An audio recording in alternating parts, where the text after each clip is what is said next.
To, čo vám teraz ukážem, zaskočí zrejme všetkých bez rozdielu. Bez rozdielu na to, či ste veriaci, neveriaci, či proste veríte čomukoľvek. Jednoducho toto je už cez čiaru.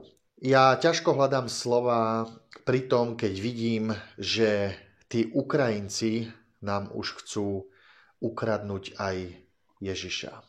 Áno, Jezuliatko, ktoré je božským darom, ktorý je darom pre všetkých veriacich kresťanov, ale aj neveriacich, ktorý má patriť všetkým.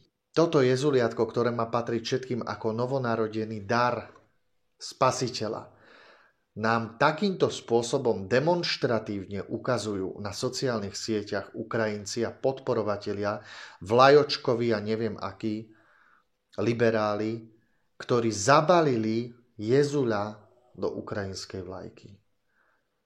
Tomuto sa povie nehoráznosť. Vysmievajú sa nám, robia to na schvál, alebo o čo im ide? Pretože toto je už naozaj cez čiaru. Toto už nie je politika.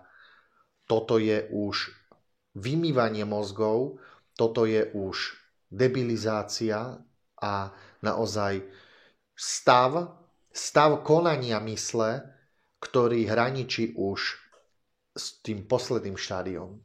Každý si želá mier, každý si želá lásku, tak ako ju Pán Ježiš a Jezula rozdáva všetkým ľuďom, ale nie týmto spôsobom, že nám nádej, lásku, vieru a radosť zo života ukradnú Ukrajinci.